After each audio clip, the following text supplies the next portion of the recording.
Yeah, do you need some snacks? Always. Is that right? There's always enough snack. I see there's an apple here. We just got an apple. I didn't know what to expect. I know, right? We were in check.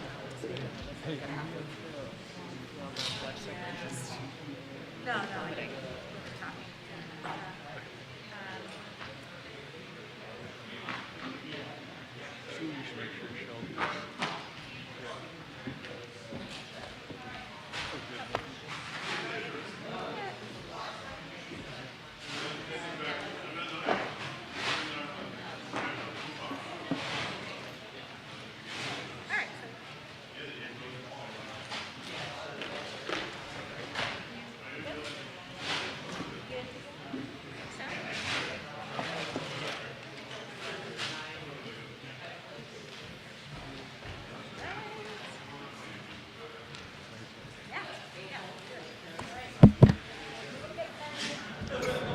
Are we on? Are we live? How about now? Now? Test?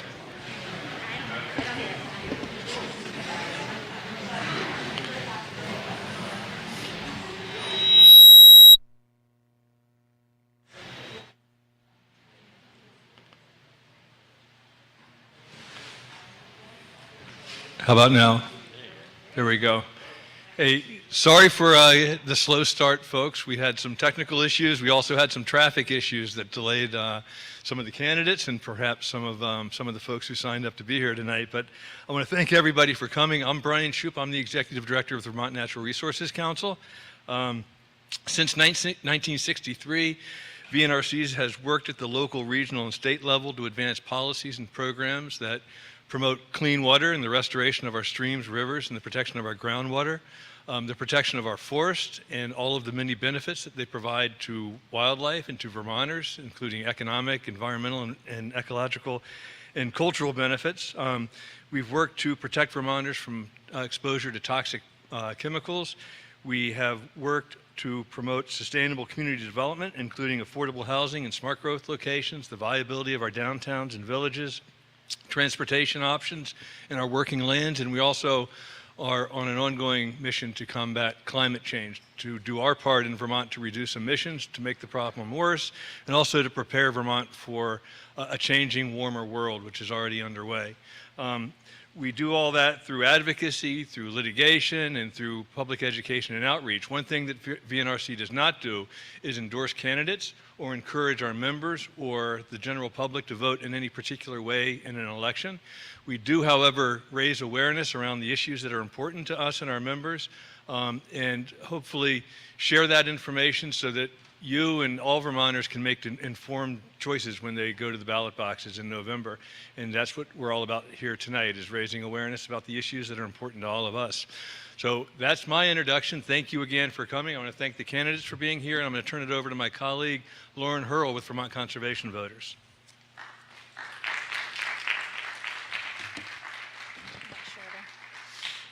Hi, everyone. Welcome. Thank you so much for being here. And I know I'm really excited to hear from these congressional candidates and grateful for their time and being here with us this evening. My name is Lauren Hurl, and I'm the Executive Director of Vermont Conservation Voters. And VCV is in its 40th year serving as the nonpartisan political action arm of Vermont's environmental community.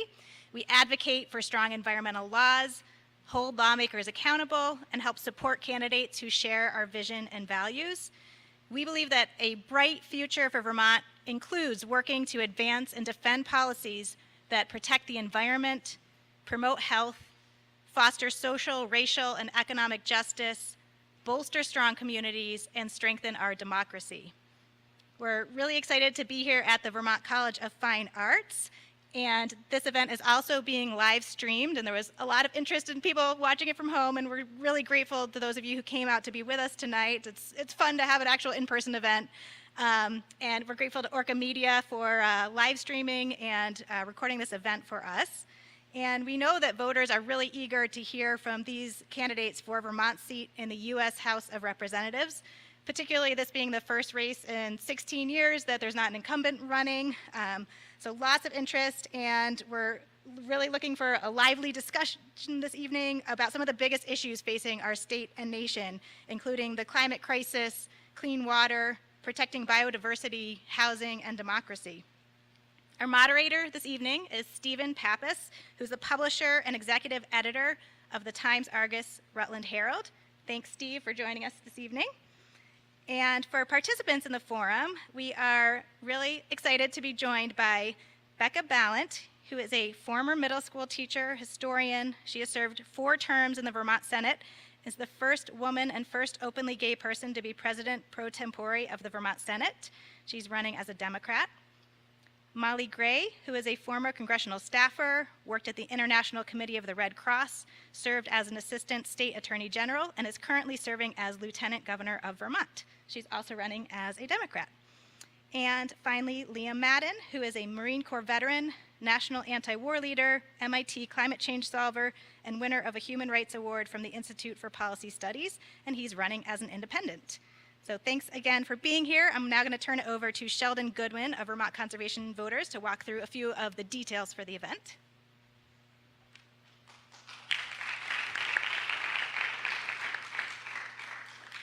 Hi everyone, I'm Sheldon, and I wanted to again thank you all for being here. I'm going to walk through a little bit of what the evening will entail. So first, as Lauren just mentioned, we're going to hear from the different candidates who have joined us here today. And we invited all the candidates who registered with the Secretary of State to participate in this forum. And to be eligible to participate, candidates must have filed for office and demonstrated at least one of the following: has received 5% or more of the vote in a previous statewide general election or primary, has polled at 5% or higher in a primary or general election poll conducted by an independent professional pollster, or has raised at least $35,000 or received contributions from at least 1,500 Vermonters. And we set these criteria so that our members have a chance to hear in depth from the leading candidates. And we will also provide space at the end of the event for candidates who did not qualify for the forum to give a brief introduction of themselves before the meet and greet. So before we begin, I just want to remind everyone to please silence your cell phones, and also to remember that we are asking everyone to wear a mask when not actively eating or drinking. Without further ado, I'll hand it over to Steve. Thank you, Sheldon. Am I working? Great. So first and foremost, thank you, Becca, Molly, and Liam for joining us today. And thank you to our audience here in person. It's a pleasure to be able to hear the candidates discuss such important issues right now, and you're the reason we're gathered here. Despite what you hear, newspapers remain critical to the underpinning of democracy, and the Times-Argus and the Rutland Herald are pleased to be part of today's forum on topics that are important to every single Vermonter. Because knowledge is power, and being informed is critical to making informed decisions. And for that reason alone, all of us are so grateful that you all are here to better understand what differentiates these individuals. And so with that, we're going to get started. The questions for this evening's event came from VCV and VNRC staff and from input from audience members for this event. For each question, each candidate will have 2 minutes to answer the question. A timer will be indicating when you have 1 minute left, 30 seconds left, and when your time is up. As a moderator, I reserve the right to ask a follow-up question. Sorry, that's the way that goes. And I will ask the questions in alphabetical order by last name, so Becca first, Molly, and then Liam as 1, 2, and 3, and then we'll rotate through. So the second question will be 2, 3, 1, et cetera, et cetera. I do want to stress that we're going to hold folks to the 2-minute scope, I guess, the 2-minute time limit, and we ask that everybody be civil and cordial and respectful. We're going to dive right into the questions. in a moment, and we'll allow each candidate to have 2 minutes for concluding comments at the end. So there will be no opening remarks. So with that, we're going to hop right in.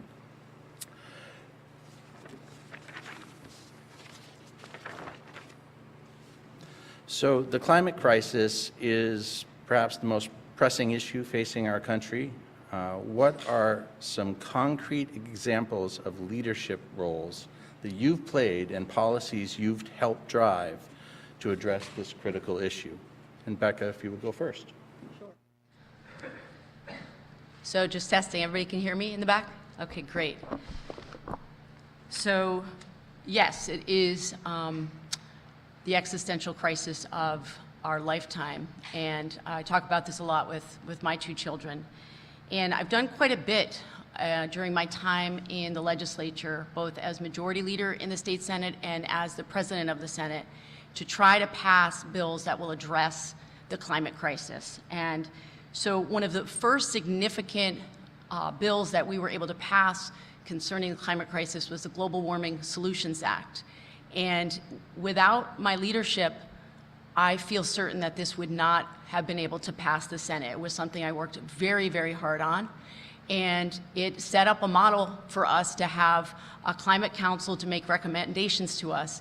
And despite having a lot of support both in the House and the Senate, the governor did veto that legislation. And then as majority leader, I had to go back and make sure that we had the votes to override the veto.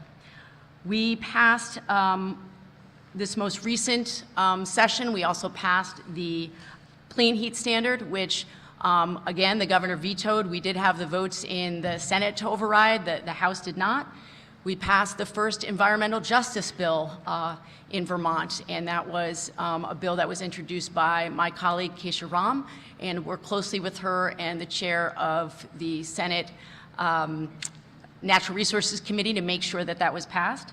And we have done huge, huge investments in weatherization, making sure it's more affordable for low and moderate income Vermonters, and making sure that we benefit from the crisis in terms of us rejuvenating the economy around the Green New Deal. And I think we have a tremendous opportunity here. Although it is a very scary time for so many of us, it's also an opportunity for us. Molly? Well, first off, say good evening, everyone, and make sure you can hear me okay. I don't think the mic is on, but closer. Okay, we'll bring it closer. Is that better? Yes. Better. Okay. It's a pleasure to be here. I just want to start by thanking VNRC and VCV for hosting. I'll just jump right in. I grew up here in Vermont on a vegetable and dairy farm. I spent much of my high school and college years ski racing across Vermont as a competitive ski racer. Without question, I know that climate change is impacting all of us in deeply personal ways, be it in ways that relate to the outdoors and our livelihoods, our economy. And to speak to my career and advocacy around climate action specifically, not only did I work for the International Committee of the Red Cross, an organization that works in conflict zones, conflicts that are often started by climate crisis, and I have seen what climate displacement looks like firsthand, but I went to law school to study international human rights law and was here in Vermont, one of the top environmental law schools in the country, where I was on the Vermont Journal of Environmental Law. I served as a symposium editor, helping to host one of the first symposiums that the law school has ever had on climate change and national security, and that was in the 2011-2012. As Lieutenant Governor, I've worked to bring Vermonters from across the state into my office, hosting a regular Seat at the Table series and focusing on climate-related issues. One, the intersection between climate change and food insecurity, which we saw not only during the pandemic, but we're seeing it every single day. Two, most recently, bringing together leaders in the state who have worked to build our workforce as it relates to climate jobs. The jobs needed to weatherize homes, the jobs needed to deploy solar, and certainly as Vermont's Congresswoman, want to sit on the Energy and Commerce Committee so I can bring our leadership here in Vermont to Washington and make sure that we're investing properly in what we're doing here.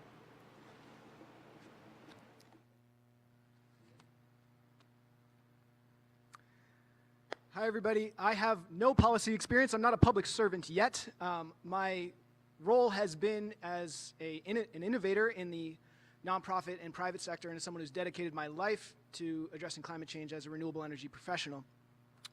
My role in this campaign is to bring perspectives to the policy discussion that I'm not hearing.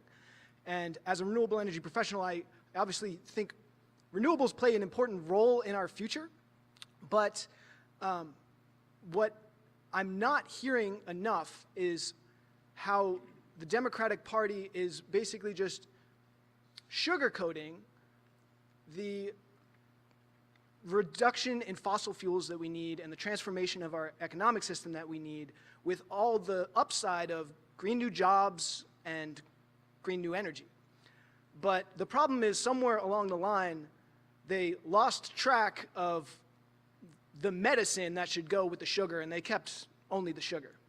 Because nowhere in the Green New Deal do they mention reductions in fossil fuel use and the cap that we need and the ongoing reductions in that cap that we need, nor do they mention limits to economic growth. So what the Democratic Party is doing, in my opinion, is not going to work, and the simplest thing we can do is reduce or cap and reduce the amount of fossil fuels we use. And I'm not hearing that in any, or seeing that in any of the stated policy positions of the Democrats in this race. Never mind do I hear mention of the more complex issue of creating and designing and implementing a steady state economy, so that if we're going to try and address climate change at a root cause level, then our highest priority, in my opinion, needs to be innovating a more inclusive and powerful way of collectively solving problems. And that's the only way we can navigate with enough public buy-in this scary task before us of creating a paradigm shift in our economic system. I do want to re-stress that this is a discussion, a forum, and a discussion. We will not be debating tonight. So I just want to make that clear and reiterate to the candidates and mostly to the audience, just because we have three very different points of view here coming at us. So second question, and thank you all for your answers. Whether it's the health of our surface waters like Lake Champlain or the safety of our drinking water, clean water is essential. What do you think are the most pressing water-related issues we face? And if elected, what actions would you take to ensure access to clean water for all Vermonters? With Molly. I mean, access to clean water is everything for us here in Vermont. It's not only our springs and wells and being able to turn on the tap and have access to water in our homes, but it's also access to water for our farmers, for our food producers. It's linked to economic security, climate security, food security. I think we've been incredibly well served by Senator Leahy and being such a champion for our Great Lake, Lake Champlain. Certainly as Vermont's Congresswoman, I would be focused on carrying on that leadership and making sure that our lake remains clean. I think there's significant challenges still around phosphorus and pollution, making water challenging and inaccessible at times. I would certainly support the Clean Water Act and leadership that we've seen from our congressional delegation on that front, and also making sure that we're holding corporate polluters accountable. We've seen here in Vermont with PFAS contamination in Bennington that folks trying to access medical monitoring. There's obviously been a lot of leadership here in the state, and we're tremendously lucky to have Senator Sears and Senator Campion down in Bennington, including legislative leaders like Senator Ballin, who have led on medical monitoring. But it also comes down to making sure that we're expanding corporate liability and holding corporate polluters accountable.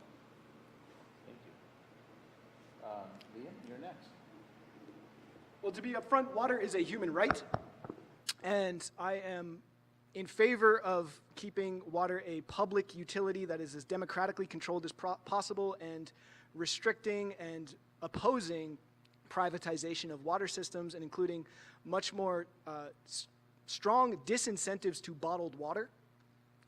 And the big picture, I don't believe there's anything that rivals climate change as an environmental issue as much as food and water.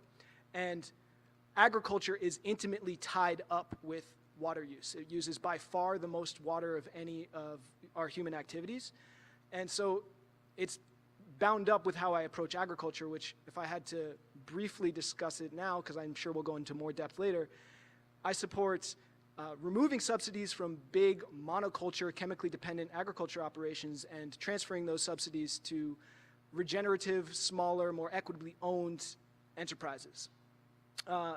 In the meantime, short of a paradigm shift in how we operate agriculture in this world and in this country, I would say the existing legislation that is most piquing my interest, of course, obviously supporting the Clean Water Act is just a no-brainer and a given, but in terms of new water system regulations, there's the Water Affordability, Transparency, Equity, and Reliability Act, which is a mouthful. It stands as an acronym WATER, the Water Act. I think that's promising.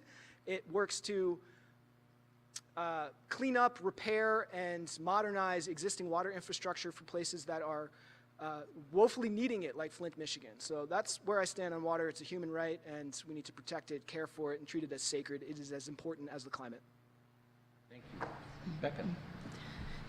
So I really started thinking really deeply about the health and safety of our water when I lived in El Salvador. I lived and worked in San Salvador and was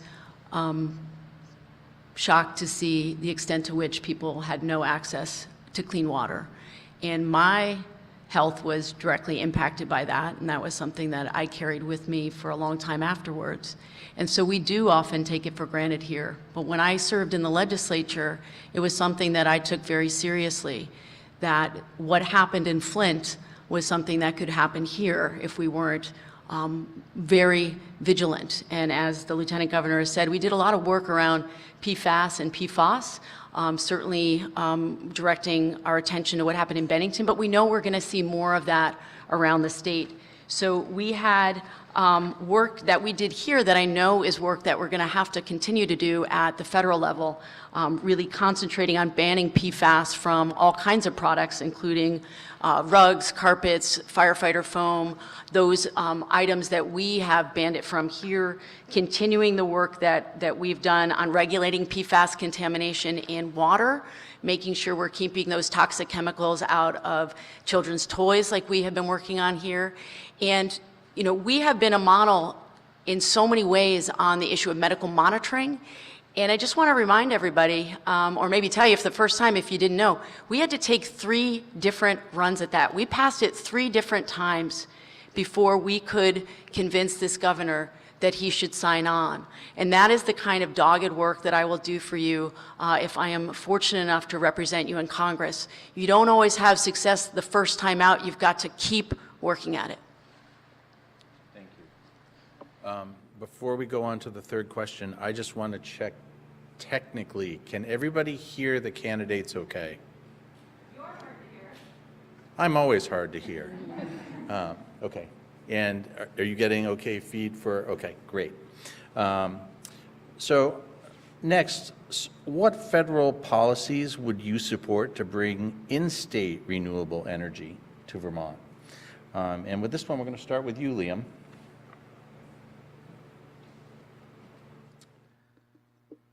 Like I said, I think it's important to start with, I am a renewable energy professional. It's what I do as my day job.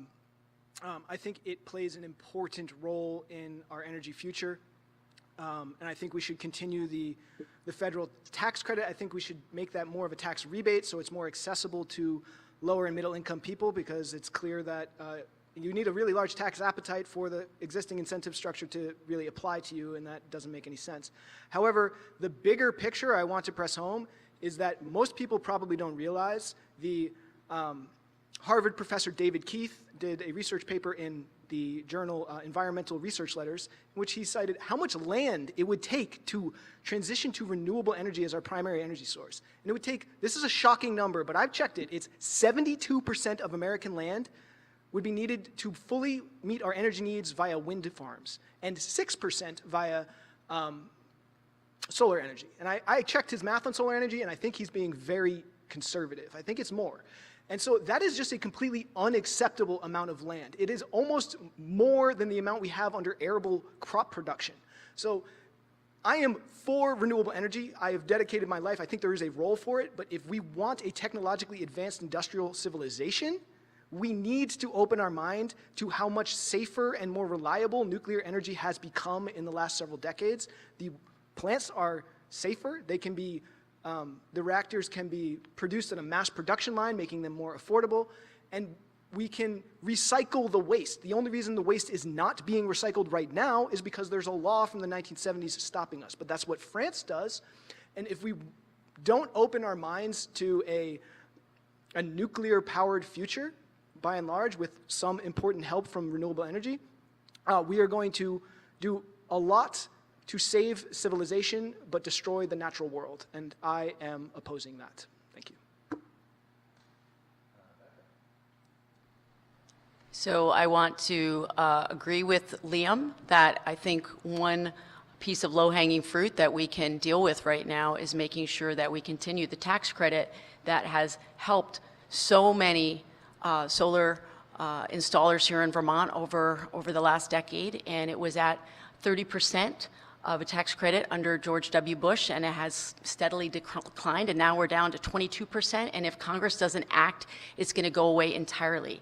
I want to see an investment in this area. I know that we used to lead not just New England, but many parts of the nation in our solar energy, and it was not just a way for us to reduce our reliance on fossil fuels, they were also really good paying jobs. So that's one thing that I'm very committed to. The other thing is that we have to make it much more affordable for people here in Vermont to transition to renewables. And so many of you, I'm sure, know that if you want to install a heat pump in your home, if you want to install solar panels, most Vermonters, average Vermonters, cannot afford to do that. Many of them want to, but they can't afford to do it. They don't have the money up front.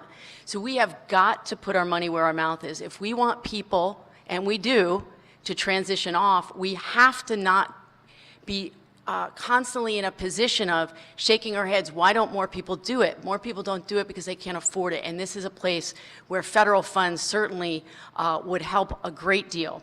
I have 30 seconds left. I want to make sure that I say this last piece. Something that I feel like is holding us up is the level of despondency that many people feel about how to be someone who is more of a climate champion, because they feel hamstrung because they don't have the resources to invest, or they don't even know where to begin. So some of the work that we all have to do as people who care about these issues is reminding people, don't let the despondency get in the way of progress. Thank you. Oh. I want to start by sharing a little bit of, I guess, personal insight into my own upbringing. I grew up in a house where we didn't have a dryer, we didn't have a dishwasher, we didn't have a microwave. We cut all of our own wood and put it in the basement in the summer or in the fall, and hung up clothes on racks. And in some ways, I think my folks were sort of OG environmentalists, but actually they were really concerned just about the cost of energy and being able to afford it. And I think those are conversations we're all having today. But when I think about how do we make renewable energy accessible in Vermont, it really comes back to me to that energy security. And how can we, regardless of what's happening in Ukraine, regardless of what's happening around the country, that Vermonters have energy independence and energy security every day. So if we take that one step further when it comes to renewables, I think what we've done in the state to make solar accessible, we've done a great job, but there's still a lot we can do around community solar projects, for example. But even with strong investments, and I fully agree with my colleagues here tonight about continuing incentives and tax credits federally, we don't have the workforce. And so it doesn't matter how much money right now we push at solar in Vermont until we have young people wanting to be solar deployers and going into the trades and signing up to be part of the incredible unions that we have here in Vermont. We're actually not going to be able to meet our climate goals. So for me, that's a top priority, making sure that we're getting kids coming out of our career and technical education centers, going into associate's degrees and degrees at VTC and schools right here in the state, and then going right into jobs at Sun Common and with our solar solar panel deployers across the state. I think that's an incredibly important component and something that where Congress has a big role to play. And it's a good reminder that we all have to get our wood in pretty quick. We're going to switch to biodiversity now. A recent study found that every 30 seconds, the United States loses a football field worth of natural area to roads, pipelines, urban sprawl, and other development. To address this, President Biden signed an executive order committing the U.S. to protect 30% of its land and waters by 2030. Do you support this effort, and what specifically do you think Congress should do to address the biodiversity crisis and the ongoing loss of habitat in the United States? We're going to start with Becca. So yes, I do support this, not just because it protects biodiversity, and not only because it protects our flora and fauna, but also because it is better for us as humans. We know that the forest economy, the forest ecology is what often gives people a sense of peace and well-being. It is, study after study has linked it to mental health. A way for people to get mental health calm, and it increases our levels of stress relief. And so it is not just an issue around biodiversity, but also it's better for us as human beings. And it's one of the reasons why I walk every day with my dog in the woods. But to your specific question of what other initiatives would I support, we have to do everything that we can to safeguard and protect mature and old growth forests. And we need to really make sure we take a science approach to protecting wildfire risk. We know that this is also a problem right now that we're facing. Our wildfire season is getting longer, it's getting hotter, we're losing more acreage every year. That is a part of the climate catastrophe. I would also strengthen the partnerships that we have across the country with local economies and states to make sure that we're retaining forest ecosystems that will support not just the people who live in that area, but also the forest economy. And we do a good job of that here in Vermont. And we also have to look beyond our borders. We as a country need to invest in making sure that we can combat global deforestation, that global deforestation impacts us directly here too. We have to also look beyond our borders. Thank you. Thank you. Molly. I absolutely support the President's executive order on 30% by 2030 of protecting our land and also our waters.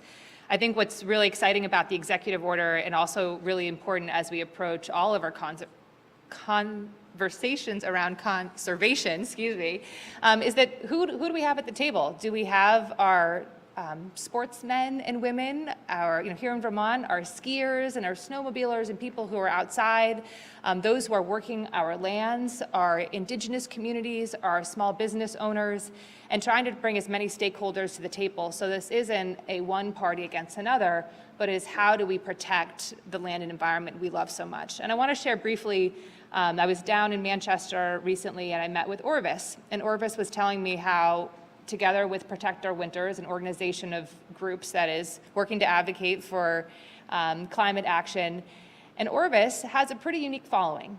They've got a lot of Republicans and Democrats, sportsmen, and they figured out a way to go to Capitol Hill and get Republicans to think about environmental protection, to think about climate action, and to start acting slowly. And so I think, when I think about leadership in this moment, and not only addressing the President's executive order and carrying that forward, but also how do we do it, it's also making sure that we have those stakeholders at the table in the process. Yes, I definitely support protecting more of our biodiversity than even 30% of federal lands. I think it could go farther. What would I do in addition to that? What I urge Congress to do, or be part of Congress doing, is invest more in smart development patterns, so clustered communities, less sprawl in parking lots, which hurt my soul. More investment in public transportation infrastructure, transferring the stewardship of federal lands to indigenous communities, and investing in marine permaculture, which I can explain what that is a little bit down the line. It's a way of invigorating life back into the oceans and creating sustainable fisheries. So regenerative agriculture obviously affects the biodiversity of our surrounding ecosystems because spraying things with pesticides just undermines the base of biodiversity and the adjacent surroundings. But I think the thing that's calling to me to urge into this conversation is that we take a step back and remember that climate change is only one small part of a larger sustainability crisis. Because we have fished over 90% of the big fish out of the ocean. We are extincting species at perhaps thousands of times the background rate, and we are depleting our precious natural resources, including fossil fuels, at a rate that will make them gone in our lifetimes. So if we are too narrowly focused on climate and not on broader sustainability issues, I think we might lose the forest for the trees. And it's important not only so that we make good policy, but so that we can be more inclusive in the conversation, because I feel like we can get more people who are conservative involved in this discussion when you frame it as a sustainability issue and frame it at the things that they love that they might lose if we don't act, instead of just a carbon dioxide is bad and we need to move heaven and hell to reduce it. So now I'm going to throw you a little bit of a curveball question. Who is an environmental leader who played a pivotal role in shaping your environmental values and why? And we're going to start with Molly. Actually, I was talking earlier about how I grew up, and while it was really frustrating at the time to have to shake out wet clothes and hang them up on the line and cut wood all fall, can tomatoes and freeze vegetables, I'd say my folks instilled a pretty strong environmental ethic. And as my husband knows, who's here, we, I reuse, recycle just about everything. And now we've got a garden going in the backyard. And yeah, I guess I owe them a lot, and I really appreciate their leadership. I'm also deeply proud to be endorsed and supported by Todd Stern, who is the chief negotiator of the Paris Climate Agreement. And as an international lawyer, he's kind of a superhero in where he got us, where he brought us to as a country and where he brought us to as a world in terms of having some framework. I think it's an absolute shame that the Trump administration in June 2018 pulled out of the Paris Agreement, and we're sort of coming back now in terms of our own dependability as a nation. Another person I admire tremendously. I'll leave it there. So I'll segment this question into a couple. The innovator, who I think is currently doing the most exciting and inspiring work to me, is Dr. Brian von Herzen, who won the X Prize for Marine Permaculture. He's the head of the Climate Foundation. Brilliant person. We should all look him up. Bill Mollison is the founder of permaculture, and I would say that extends down to all the people who taught me permaculture on the local level. Wendell Berry, the author and champion of more perennial agriculture, is someone I find completely inspiring. But in my personal life, by far, it is an author and philosopher named Dr. Bill Plotkin, who wrote a book called Nature and the Human Soul that has been completely transformative in my life. And I think it's, in summary, teaching us to fall in love with the natural world as kind of a prerequisite to being a whole and healthy human. Oh, so many. Is this still on? Can you hear me in the back? There we go. Okay. So if I take it sort of chronologically, was very impacted by Wendell Berry, and actually had at my own wedding people reading excerpts from Wendell Berry to send us off right into the world. Vandana Shiva, a huge hero of mine. Bill McKibben, who many of you know and love, and who endorsed me today in this race. I was very proud to have his endorsement. Catherine Hayhoe, who is an evangelical Christian climate champion. I've learned a lot from her over the last few years. But closer to home, I would say all of the people throughout my time working at the Farm and Wilderness Foundation in Plymouth, Vermont. Originally moved here to Vermont to take a job there, leading service trips with teens at the Farm and Wilderness Foundation, worked there for many years, went on to direct one of the camps. And so many of the people that I worked with there instilled in me and in my wife, is where I met her, and our children, who go there now, this incredible love of the natural world and this deep desire to protect it. And I have made some of the greatest friendships of my life through that organization. And if you're not familiar with it and you have a kid who is of summer camp age, you might want to check it out. It's really quite an extraordinary organization. Thank you. And I would remind everyone that this forum is being brought to you by VCV and VNRC, not the Independent Booksellers Association. Next, we're going to talk about social justice and equity. June is Pride Month, and there have obviously been many issues in recent years pertaining to LGBTQIA rights and other social and racial justice issues. What steps do we really need to be taking to build a more equitable Vermont and a more equitable United States?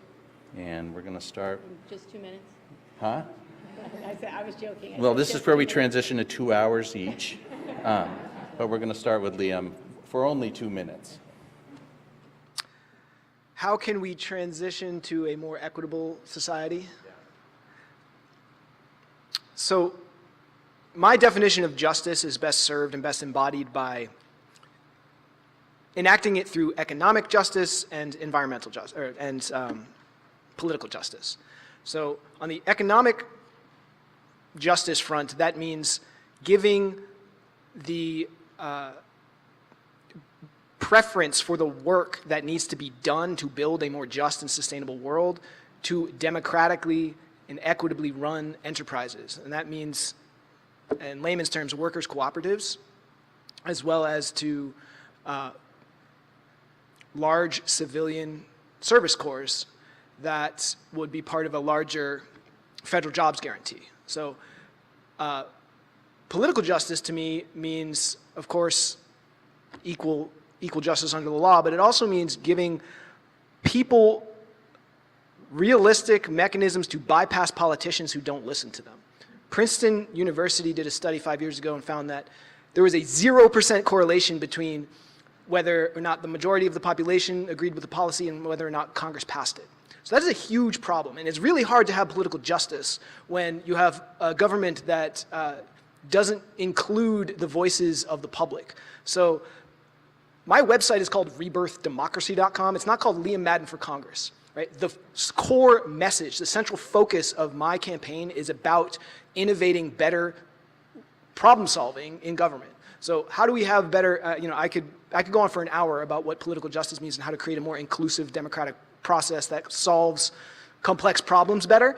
But without political and economic justice, there can be no other kind of justice. And I think once we do those things better, then it flows into any other form of justice.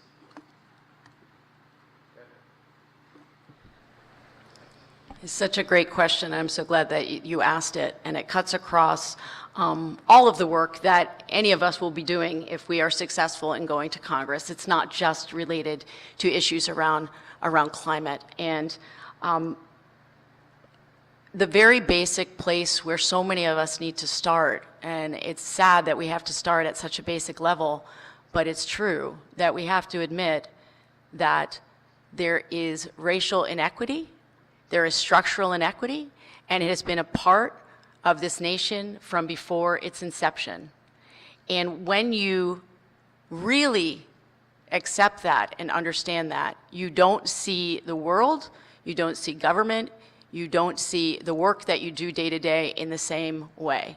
And two books that have been incredibly influential in my life in thinking carefully about these issues, one being the book Caste by Isabel Wilkerson. And she says, she likens our country to a house, and its frame is rotting. and that if you don't deal with the rotting frame, there is nothing. And that book reinforced in me this sense of some of the most important work we can do as climate champions, as people who care about making just transitions, is we've got to have these really hard conversations with fellow Vermonters who don't believe that racism is still an issue. And I say we have to do that first because I see the comments. We just passed the environmental justice bill. You read the comments on social media. Why do we need this? Why are you wasting time on this? Why are you spending time on just transitions? Why isn't the Climate Council doing more important work? We've got a problem here with bringing people into this work and having them understand that this has to be central to the work that we do. I'm out of time. Molly. It's hard to, as the senator said, to package up an answer in 2 minutes, but I wanted to approach it through a couple of different aspects. I guess one, the process. What is the process of change? And what is the process of change when it comes to addressing social and racial and economic injustice, not only in the state, in our communities, but also in this country? For me, as Lieutenant Governor, it started with a seat at the table series and trying to figure out which issues were not being discussed, or I didn't think they were coming to the forefront of our discourse in our state and our communities. But then who wasn't at the table and how to get those folks to the table. And in my case, it was a virtual table. And doing that throughout the legislative session, bringing up, for example, public health access for our new refugee or former refugee New Vermonter community. Trying to address some of the systemic barriers we have, some of the systemic racism that still exists in the state in so many different forms. But I want to step back to a bigger issue and topic and level that goes far beyond that. That is, my first point was really about process, which is how I see leadership and how I lead. But the second is around fundamental human rights, or fundamental rights as we've diagnosed them or accepted them in this country, be it reproductive rights, be it voting rights, be it marriage equality, and just where we are at as a democracy right now, where we're going to see in the coming weeks, we don't know, maybe in the coming days, a Supreme Court decision that might overturn Roe v. Wade, and everything that we know, and I know as a human rights lawyer and as an attorney, is now called into question. And so we're in a moment where we have to dig really deep and fight extremely hard just to hold on to that which is fundamental. So we are really very much at this moment in the fight of our lives. Well, if you like that question, you're going to love this one. Our democracy certainly seems like it is at a precipice. What are you planning to do in Congress to ensure we continue to have free and fair elections in Vermont and across the nation? We're going to start with Becca. This is something that I have thought about so much on the campaign trail, that I do feel like we are at a crisis of democracy. I do feel like the Republic is in danger. I was sworn in as President Pro Tem on the day that the insurrection at the Capitol happened, and it was incredibly jarring to take a leadership position in the Senate on the day that I saw a wave of authoritarianism and fascism rear its head. We do need to tend to the democracy. It is not hyperbole to say that we are at a very, very frightening moment. And so, of course, there are things that are out of our hands right now. None of us are in Congress right now, but we need to see the work of the January 6th Commission through to conclusion. People need to be held accountable for their actions that day. We have to make sure we, as Vermonters, are not just working hard to make sure the ballot is accessible here in Vermont, which we've done an incredibly great job here. Your legislative leadership, in conjunction with the Secretary of State's office, has made it incredibly easy to vote, which is how it should be in every single zip code across the nation. So, but we as Vermonters, We need to make sure that we are putting our energy into making sure everyone across the nation has that same access. And basic level, you know, we have to get the corruption out of Congress. We have way too much big money in politics right now. We see what happened to Build Back Better. We see what happened with Joe Manchin and his ties to big coal. He's not the only one. We have got to, we've got to take back the country. That's what I'm trying to say here, and time's up. Molly. We need our leadership in Washington on voting rights now more than ever. We see across this country, as many of us probably know, the restrictions on same-day registration, states where same-day registration, which is so important for young people on the move, moving from school to school or internship to internship, to be able to show up at a voting place and to register and then to vote, which is something we did here in Vermont, that is now being banned in certain states across this country. Vote by mail. Vote by mail during a pandemic that's still going is now being rolled back in states across this country. Thank goodness we have it in Vermont for our general elections. I hope, as Senator Ballant knows, that we have it in the future for primary elections. We won't have it for this primary, so request your ballot. Don't forget to request your absentee ballot. But we need desperately right now to pass the John Lewis Voting Rights Act, to bring people across the aisle together in Washington to make sure that we're doing everything we can to protect access to the ballot box. And also, I'll end with this. I was also sworn in the day after the insurrection, and I felt very compelled quickly to try to do something with my office, to try to help our democracy stay alive, and especially here in Vermont. And I started a thing called Lieutenant Governor for a Day, which is every Wednesday bringing kids from across the state, classrooms into the state virtually, just to give them a feeling of connection. And where I think we have connection, we have a feeling of ownership. And when we have ownership, we feel trust and we feel a deep need to preserve. And so I also think it's incumbent upon all of us right now to get as many people feeling connected and feeling a sense of ownership over this democracy that's so deeply, deeply fragile. So I'll start with some specific stuff. Same-day registration is a given. The idea of just automatically being registered as soon as you graduate from high school, I think that's a given. I see most voter ID laws as a new form of Jim Crow, and I oppose them. And I'm, of course, for vote by mail. To be a little bit more innovative, we've probably all heard of ranked choice voting and proportional representation and election finance reform, and I think those are a good start. But when I'm talking about rebirthing democracy, I think it goes much deeper, and I think you need to think about, first of all, the two-party system is an obstruction to doing anything innovative or significant enough to solve our problems. The two-party system does not represent us. It doesn't solve our problems. It drives us to extremes, and it is fundamentally controlled by elites. So we need to liberate ourselves from the two-party system. And one pathway I see to that is to make ballot initiatives, which over 30 states have, accessible on the federal level online, because there's no reason we need to wait every 2 years to have public input on matters of importance. And I also think we need forums where people can discuss ideas and generate solutions, and if there's enough support from within a forum, that it automatically gets put to legislators to take meaningful action on. And just like Facebook is driven by big tech that creates echo chambers and drives polarization, that same big tech, that same AI can be pointed in the opposite direction to highlight what transcends the most values, can be a tool to create inspired cooperation. And I think we need that kind of technology. So we need to expand our imagination of what is actually needed to create cooperation at scale.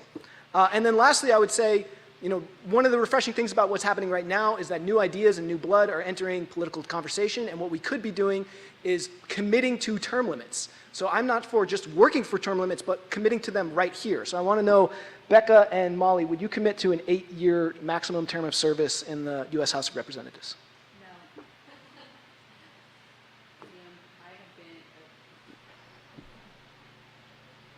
Unfortunately, it's Yeah, not it's- a debate. So Yeah, all we're right. not going to debate it. Good try, though, Liam. Yeah. We will transition to the next question. Your time was almost up anyhow. Vermont became a refuge for many folks during COVID-19 and has already begun to see climate migrants move into the state, which has put increasing pressure on our already tight housing market. This is resulting in increased pressure for developing our working lands and forests. So what specifically would you do to simultaneously protect our natural resources while also expanding access and availability of affordable housing in Vermont? And again, you only have 2 minutes on this one, so I know. Molly, you get to go first. I think this is one of the biggest challenges we face as a state right now. I ran for lieutenant governor because of our demographic crisis and experiencing firsthand what it was like to try to find an apartment, try to find a place to live on a salary working as an assistant attorney general with student loan debt and also working a second job at night just to afford both. I know right now, as we think about our workforce crisis, the number of employers I talk to who say, Molly, we have offered wonderful jobs to folks outside of the state to come to the state, and they are turning them down because they cannot find housing. They can't find housing in Burlington, they can't find housing in Montpelier, they can't find housing in Newport or in Bennington or anywhere in between. So I think our biggest challenge is how do we build? How do we build? How do we expand access to housing right now? I am a strong believer that we need to build up and not out, that we need to think about housing that's going to be sustainable, weatherized, safe, accessible, and really looking at the spectrum of housing that we have in Vermont. We have Vermonters right now who need access to supported and independent living. We simply don't have enough. We have Vermonters who are living in family homes and want to move into family homes that just aren't available. So how are we building and making those more affordable, accessible? But I think our biggest challenge right now as we try to welcome workers and keep young people who are graduating from our colleges and universities in the state is access to worker housing.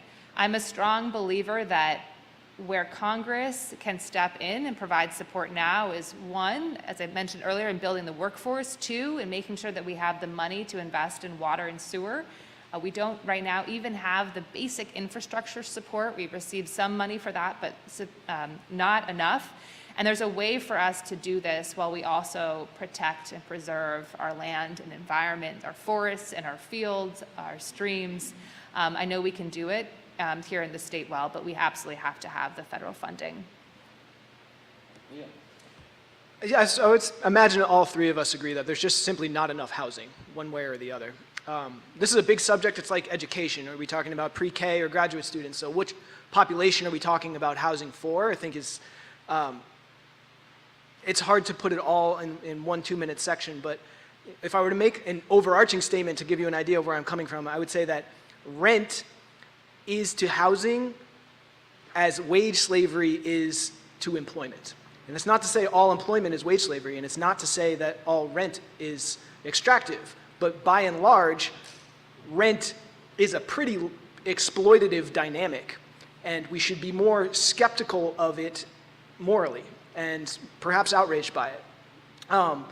So what I would do to address it is that we need at least a pilot scale version of a federal 0% loan program so that people can access housing that is part of smart development, tying into how we respond to our sustainability crisis. So this means clustered, well-insulated, energy-efficient homes. And I think those same 0% loans should be even further subsidized for people who are part of workers' cooperatives or democratically engaged businesses, as well as people engaged in agriculture and maybe some other different activities. But in the meantime, while we're not changing a paradigm just yet, I think the existing legislation that is catching my eye is what Representative Ilhan Omar is pushing forward in the Homes for All Act. And that's the kind of legislation that I would immediately work to support. But in the bigger picture, we need to be thinking about how the affordable housing crisis is probably best solved by creating a civilian service corps with, I was part of the Marine Corps, we should have that, but we should also have a building corps, and we should also have a regenerative agriculture corps, and we should also have a healthcare corps. So I think those problems can solve each other, giving people meaningful work and career pathways and educational benefits through civilian service that also solves the problem of creating affordable housing. Thank you. Becca?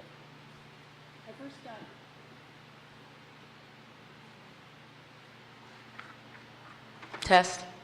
I first got interested in the issue of housing before I even served in the Senate, because I saw firsthand as a middle school teacher for years what happened when my students didn't have safe, stable housing.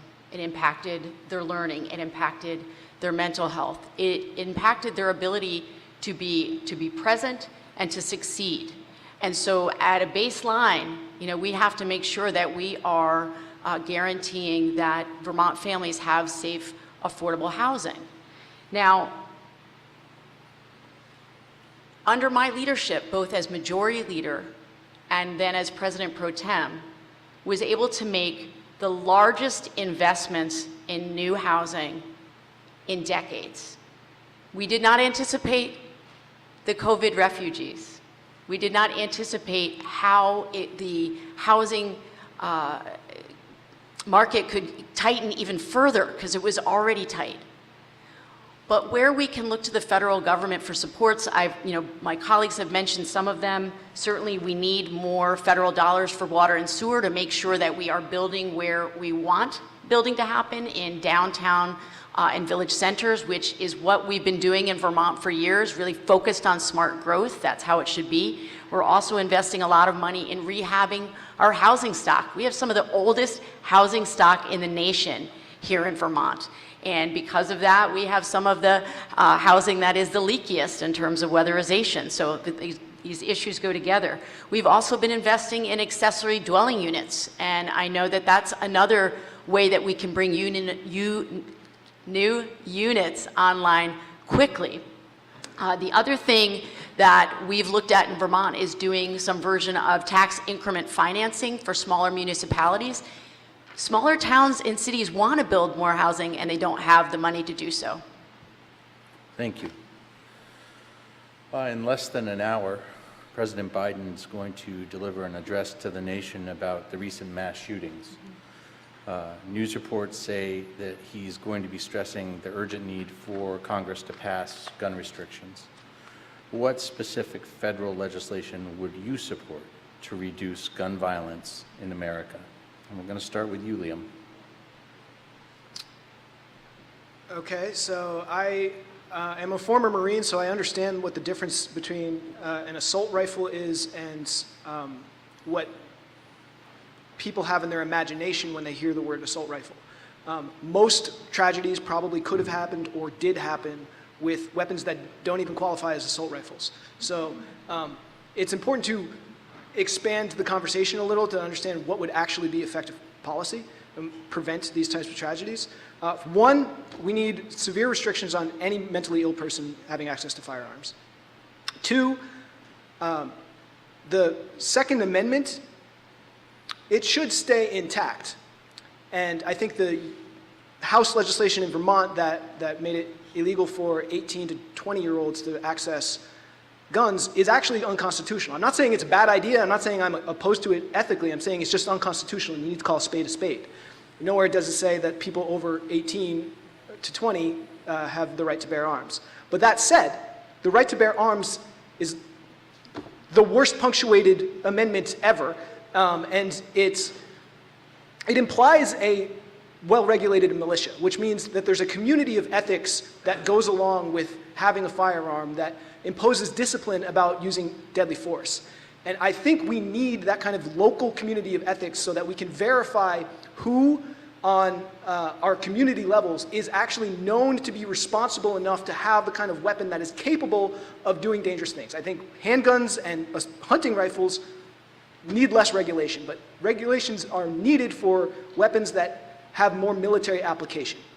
And I think that should happen on a local scale, because the way hunter-gatherers solve this problem is to have complete transparency over society so that everyone knew everybody and it was clear who was going down a dangerous path, who was unwell. And we need that kind of heightened transparency that's not from government surveillance, but from communities that know each other and can verify each other's wellness. Becca? Prior to my serving in the Senate and being the majority leader, we had no gun safety laws on the books in Vermont. None.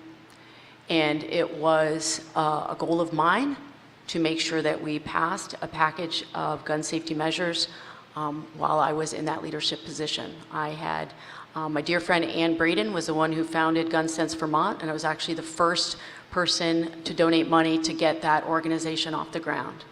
And I want to say to you, this issue has been important to me long before I was in this role as senator. I've done some great work in this role, but as a parent and also as a teacher, being a teacher during the time when school shootings became commonplace, my job changed, the way the parents who dropped their kids off at school changed. This is not the price that we have to pay for liberty, watching our children get slaughtered. We can make a difference. We've made some great changes here. We can do it at the federal level. Banning automatic assault rifles, AR-15s, putting a limit on magazines, closing the Charleston loophole, making sure there's handgun waiting periods, more red flag laws, looking at the suicide rate here in Vermont. We're an outlier for men taking their lives with firearms. We should be doing more. And the last thing I have to say, and I know it's not a debate, but I just have to say, there is no connection between mental health concerns and people who commit these violent crimes. We have seen it time and time again. The research does not bear it out, and I just have to say it is a disservice when we say that. Thank you. Molly?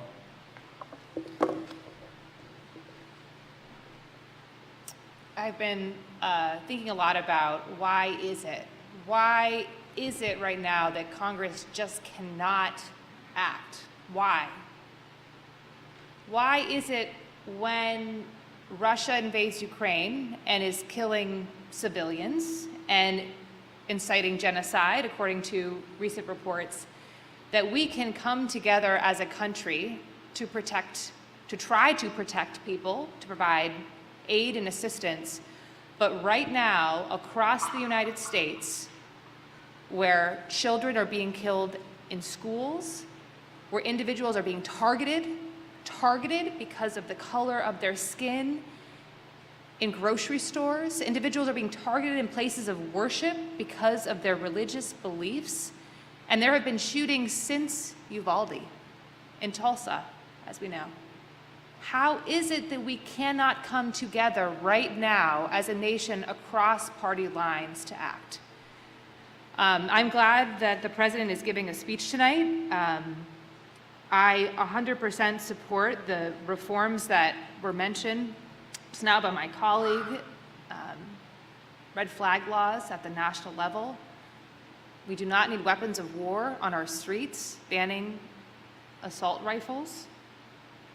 Universal background checks, closing the Charleston loophole, addressing hate crimes, addressing them, prosecuting them, recognizing that there is a frightening movement across this country right now around violent extremism, homegrown terrorism. We should call it terrorism because that is what it is. Gun violence will not be addressed by simply one action. This is a come together across this country, across political divides, to try to protect each other and care for each other and stop what is a very terrifying, very, very terrifying trend. Thank you, all three of you. President Biden has a plan to fight inflation that includes a plan to invest in clean energy to help people cut their energy bills by $500 a year. We are seeing inflation hitting our pocketbooks every day, more and more. How would you plan to simultaneously address our current economy, inflation, and climate change? You only have 2 minutes, so go for it. We're going to start with you, Becca. So I'll start by saying I know that this is a challenging time for those of us who have been working really hard on carbon reduction and have wanted to work hard to join Vermont to the Transportation Climate Initiative, and whether it's movement towards a carbon tax or carbon dividend. Is very difficult in this climate to have that conversation, but we have to continue to have that conversation long term despite the inflation, because we know the prices, especially on fossil fuels, are going to continue to be volatile, and so they're up now, they're going to be down. It is challenging. We have got to be courageous and pass laws that are targeting the companies that are reaping huge benefits right now from these increased prices, and not just fossil fuels. Certainly, price gouging is not just happening within fossil fuels, but we should have a windfall tax on fossil fuel companies, and we should use that money to reinvest in initiatives that will help us reduce our dependency on fossil fuels. And Steve, I just want to make sure I hit all of the things that you're talking about. There were many parts to your question. Yeah, no, that was pretty good. Okay. Molly? This is such a tough question right now. I was at the pump and filling up myself, and $87 is a lot right now to fill up a tank. There was a woman next to me the other day who had 2 kids in the back of the car. She was in a, not a minivan, but a car that all-wheel drive, and she just started swearing. She started swearing at the pump, and I was right there with her, and I think that we're all experiencing that right now. And so I see it as short-term, medium-term, and long-term steps. One, we have to make sure that right now Vermonters can still pay for food and pay for rent and pay for heat. The number of Vermonters who have reached out to my office who are on a fixed income right now, Social Security, are saying it is just not going far enough. So making sure that we stabilize, that folks have enough to get by the day-to-day right now. Second, and sort of the medium term, doing everything we can to support a just transition. So increase in investments in weatherization, increase investments in access to electric vehicles. I would love to afford one and can't wait to get my hands on one when that's financially possible and they're available. Doing everything we can right now to get more Vermonters access to heat pumps. And then in the longer term, I 100% support, and I think it could happen even sooner, ending fossil fuel subsidies and then reinvesting as much of that money as we can right now into supporting a just transition. Thank you. Liam? All right, up front, inflation is a very complex subject, and I don't know everything I need to know about how to tackle it, but I do know that we should tack the minimum wage and federal benefits and any federal jobs guarantees to the rate of inflation. That seems like a no-brainer. We should tax billionaires. I totally agree with Becca, and we should tax the windfalls that they're reaping from heightened inflation. And I think in the big picture, we need to think about local supply chains, and that ties directly into how we approach climate change, because it's not just about can we reduce our emissions, it's about can we meet our needs more locally and more regionally, and we need to make those investments to do that. So I think inflation is, one way to deal with inflation is to focus less on money, which is this abstract thing that's values changes all the time, and actually focus on the needs of people, right? So we could just buy a bunch of gasoline and make sure that everyone has access to it at a less inflated rate at a certain portion of, at a certain ration to people, or we could, do the same thing with other basic needs like food or heating fuel. So that's another way to deal with inflation, is to just meet people's needs instead of trying to keep up with the treadmill of inflation that spirals away from us. So I'll just recap that. Tack federal benefits and wages as best possible to inflation, tax billionaires and their windfalls, and relocalize supply chains. Thank you. One final question before we go to the closing statements. Climate anxiety, especially for young people, is real, and it feels debilitating and daunting.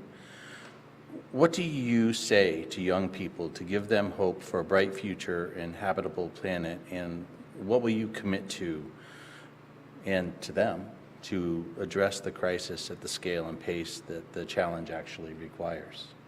Molly. Now a proud stepmom to an 11 and 13-year-old, and they've got some pretty big questions. I'm 38, and what I've already seen in my short lifetime gives me great cause for concern, knowing that we're gonna have a month less of winter, and maybe in the next, 2 generations, we see tick-borne illness. Maple sugaring may be a thing of the past. I don't know about farming, but I know at home we're putting up a lot more greenhouses because the only way you can account for incredibly diverse and extreme weather patterns. What I tell young people is, 1, the commitment to action, true commitment to action. 2, trying to incentivize right now that if you are interested in climate action, that also means deploying solar panels and helping to be part of the workforce that is so desperately needed right now to meet our climate goals. Home weatherizers, heat pump installers, electric vehicle technicians, and that action comes in a lot of deep, tangible ways. And how do we make sure that those are the jobs that the next generation feels excited about and supported about? I feel very strongly and will stand by our commitments in the Paris Agreement. We can't go it alone as Vermonters, as Americans. We have to be standing by our words, standing by our obligations, but then working with the global community consistently, not just with one administration and another, showing up every single day. And certainly doing everything we can to make climate action truly accessible to every Vermonter, regardless of income, regardless of where they live in the state. That is on us as leaders. That is on us as future members of Congress, as federal leaders, that we have to remove all the barriers to getting Vermonters into all of the tools and having access to them to do meaningful climate action now. So a friend of mine is related to Wendell Berry, and she was expressing some despair and grief, and he said to her, "The world needs us too much to despair." So I think that's one thing I would say to young people. It's not to have an optimism that's naive or not rooted in reality, but to have an optimism that says your fear, your grief, your sadness is a good thing. It means you're still alive and you still care. It reminds me of the quote, I don't know if you guys ever heard this guy, Krishnamurti, very wise dude. He said, "It is no measure of health to be well adjusted to a profoundly sick society." So young people who are despairing, I feel you. And I think one of the things, I agree with Molly, we should feel those feelings fully, but also invest in action, because I just lost a brother a few months ago to addiction. And I think having a meaningful life is part of how we respond to this feeling of despair, this feeling of angst and anxiety about climate change. And one of the ways that federal policy can tie into that is through a large-scale, military-sized civilian service corps that makes sure that we're giving people pathways to enrich themselves and contribute to the world in ways we all agree that we need. So yeah, I feel your despair, but I don't think it's all a bad thing. And I think we can, if we think at the right scale of action, we can work together to respond appropriately. Becca. I just have to say, well, I don't, there we go. Just have to say I've really enjoyed hearing both the Lieutenant Governor and Liam's thoughts at the end of this. It's been a really thoughtful evening, and I think we all feel similarly in that we are balancing our grief and our worry and our despair with hopefully a sense that we cannot give up hope, right? All will be lost. And one of the things that I talk about with my kids, so I have an 11-year-old and a 14-year-old, and we talk a lot at the dinner table about current events, and the other day we were talking about issues around climate change, and my son in particular was feeling very overwhelmed. And I reminded him that when I was his age, I never thought that I'd be able to marry my spouse. It was not going to be a possibility for me. There was going to be, what I felt were insurmountable obstacles in allowing me to marry my same-sex partner. And so I always bring that up with them, that you don't know what's around the corner. You just don't know. And we have to believe that change is possible. And as Liam said, not in a naive way, but that I believe in human creativity. I believe in human resiliency. And I had a fantastic conversation the other night with someone at a meet and greet who was so fired up about biochar. He talked to me about biochar for about a half hour, and I was so excited about it that I went home and did a whole bunch of reading about it, because I felt like I need to know about this. And I know some of you out there are gonna go look it up now, that we are an incredibly resilient people. And yes, we've made horrible mistakes. And the people that are bearing the incredible costs of climate change are the people with the least amount of means to cope with it. But when I feel despair, I listen to someone who I mentioned earlier, Catherine Hayhoe. She always gives me hope, always. Thank you. Well, now we're going to turn to the closing statements, and sticking with the rotation that we have adhered to up to this point, that would put Liam first. So, Liam. I really appreciate being up here with Becca and Molly, and I think what they want to do is have you believe that their experience tells you a lot about their leadership abilities. But I would say that theirs is the experience of being servants to a broken two-party system. And I ask, would you trust the experience of a doctor who doesn't heal her patients? Would you trust a doctor who has a lot of experience prescribing Band-Aids for gushing wounds? Because if you want a Green New Deal at the hands of the Democratic Party's leadership, I want you to expect to climate change what Obamacare was to health, which was at least a tragically lost opportunity, and perhaps a disgraceful half measure. So I ask, do we want their experience, or do we need innovation and vision? And I have a logical set of policy outlines that can bring democracy into the 21st century. Because we must innovate our collective problem-solving systems on a structural and technological level to deal with sustainability at the root cause, which is our economic system.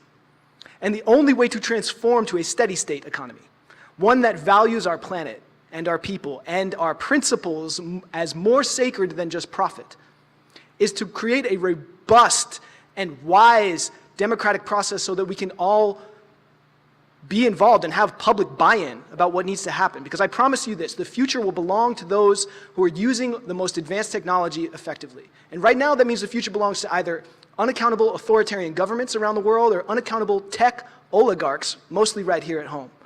But if we want the future to belong to the people of this planet, then we must empower and refine how open and free societies embrace the technology and the mindsets needed to paradigm shift our collective problem solving. I'm asking you, do you believe that changing the players is enough? Or do you know in your heart that we must change the rules of the game? And I'm asking you to listen to your heart and join us in rebirthing democracy. Thank you. Thank you, Liam. Becca. Can you hear me? Okay, great. This has been a really interesting conversation, and I've enjoyed the evening together. I wasn't sure how many people would come out, and I think this is really a testament to Vermont that so many people came out tonight. I want to say that one of the most important things I want you to know about me, and what drives me in my work, is I love people. I really love people. I love serving my community. I love serving my state. And I think I've been quite effective at leading on these issues that you care so much about. I have a 100% voting record on the scorecard that VCV puts out over the course of my career.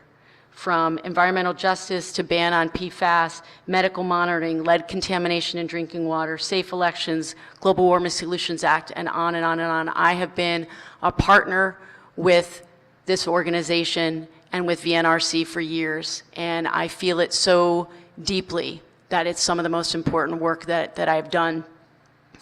And I want to say that we all can be leaders on this issue. We are running for this office up here, but the real action that we're going to take on climate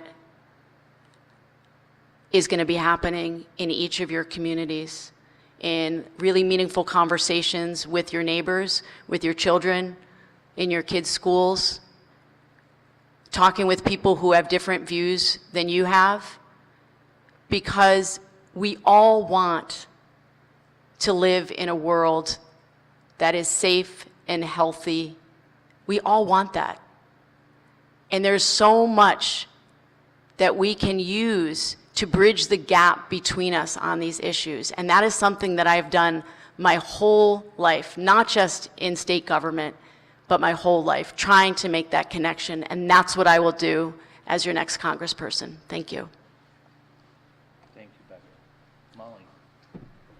I also just want to echo tremendous thanks to Steve, thank you, Vermont Conservation Voters, VNRC, I don't know where Brian went, he's in the back, thank you.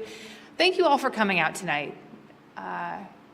This is a make or break moment for us. And I feel like we say that nearly every election. But I'm starting to believe that this really is a make or break moment, be it with a continuous war raging in Ukraine, with gun violence on the rise across this country. We talked about that tonight. The real palpable impact of climate change. Democracy hanging by a thread. And I think we are here, and what gives me hope is that we all believe there is a path forward, and we want to be part of that. And that's what's hopeful and exciting about this moment. What I bring to the table, I'm not a career politician, a lifelong experience here in Vermont, a lot of different chapters, working and living in our communities, growing up here, which I feel very, very privileged to have. Nearly half a decade working in and with Congress, not only helping to set up and run Congressman Welch's office, but working for the International Committee of the Red Cross, working internationally in some really tough places, fighting for human rights overseas in Baghdad and Iraq and Nigeria, serving as a lawyer in the Attorney General's office, but also as a federal law clerk at a time where we really need fundamental rights to be protected and fought for. So it is a diversity of experience in a moment where we have a big diversity of challenges, and we need Congress to deliver for us as Vermonters in a big way, but also for us as a country in a big way. So I look forward to staying around and chatting with you tonight, but having many, many more conversations in the days, weeks, and months ahead. And thank you for coming, and I hope to earn your support in this extremely consequential election. And with that, I would like to thank everybody for being so patient and for such a lively conversation. It really was very interesting. And on behalf of myself and the Times-Argus and the Rutland Herald, I want to thank Becca Balint, Molly Gray, and Liam Madden for being here this evening. Please give them a round of applause.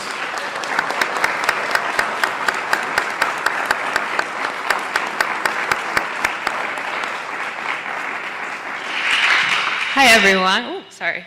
Hi, everyone. Thank you, Steve. Thank you, Becca, Molly, and Liam. And thank you, Alex, for keeping time for us so well. I'm going to say a couple words, but before that, I just wanted to take a moment to invite any other congressional candidates that may be here with us in the room this evening. If they would like to take a couple minutes to stand up and introduce themselves, you're welcome to come up on stage and have the microphone.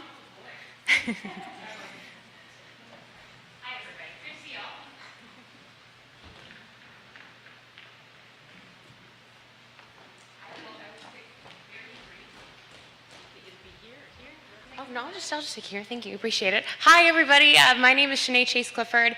I wasn't able to participate and up on stage this evening, but I am here because these are issues deeply important to me, and I'm excited to spend the next, I think, hour or so meeting and greeting with you all and sharing a little bit about myself. I may be a little bit of a new face to some folks who have been with VCV and VNRC. But I am so excited to get to know you and hear from you what's important in the selection. Of course, we heard a lively discussion about those issues, but would love to talk to you about what I see my vision for our climate and ecological future, as well as addressing many of the justice challenges that were talked about tonight. So very excited to have an opportunity to talk with you, and thank you for a great discussion as well. Thanks.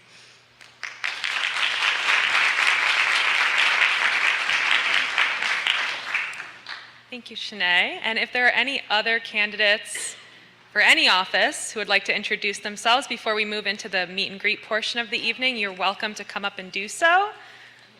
Jared?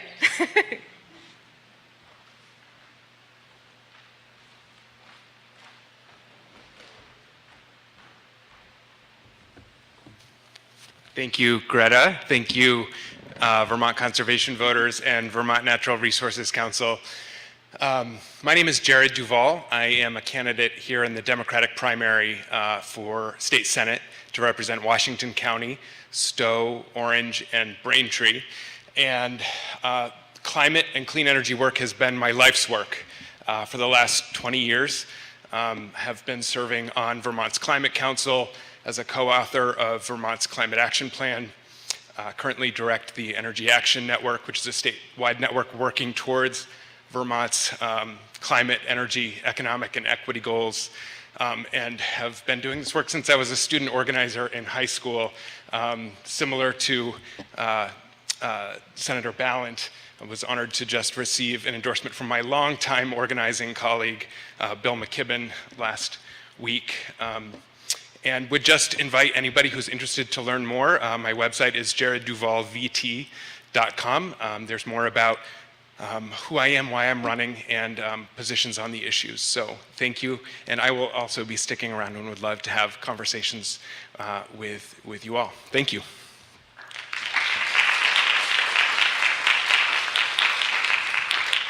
All right. Is there anyone else out there? Okay.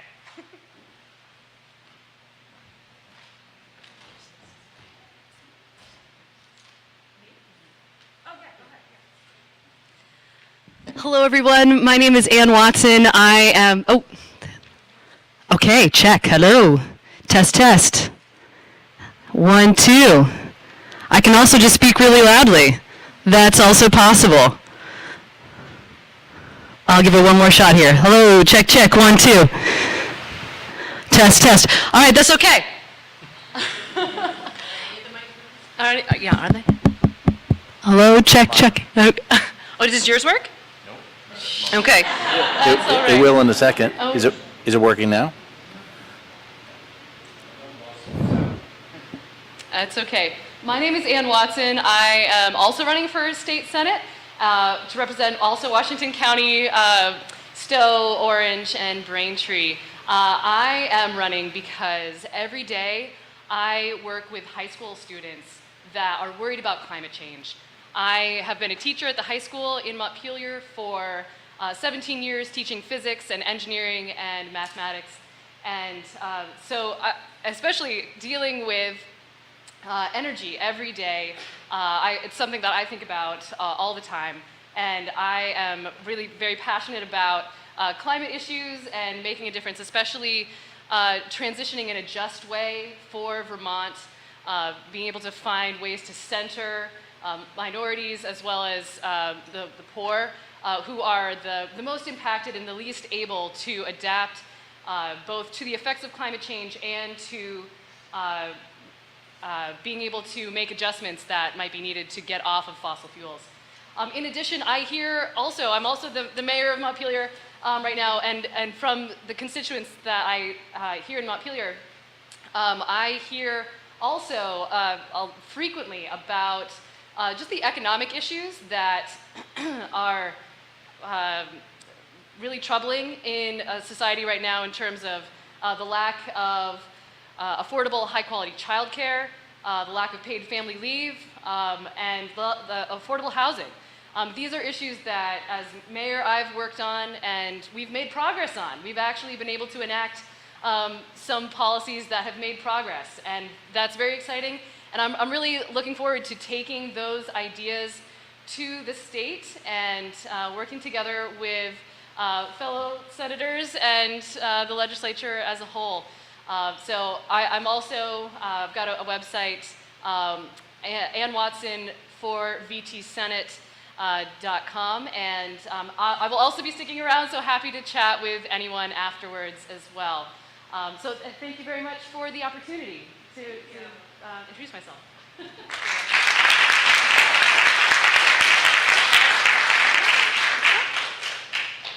As the current President Pro Tem of the Senate, I just want to let everybody know there are 3 seats in Washington County.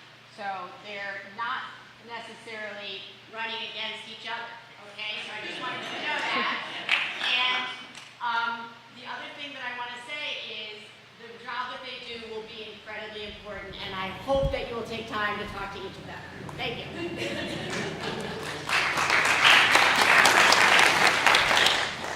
All right. Thank you, everyone, for being here, for coming out in person, and for joining us tonight for this wonderful conversation about all the issues that are so important to all of us. I don't think I introduced myself when I first came up here, so I'm sorry about that. But I'm Greta Hassler. I'm the Energy and Climate Program Associate at Vermont Natural Resources Council. And I just wanted to say that this work with the forum here tonight is just one component of Vermont Conservation Voters and Vermont Natural Resources Council's work. But we also do a lot of work throughout the year around important policy issues and legislative advocacy.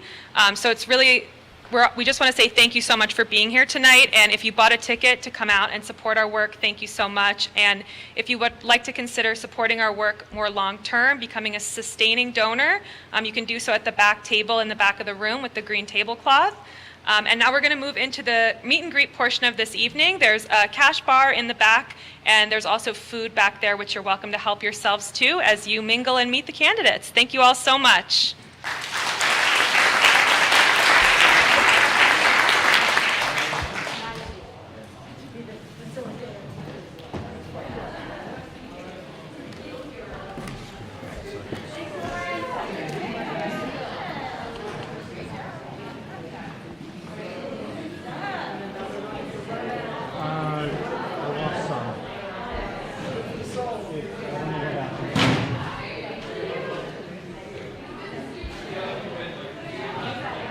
All right.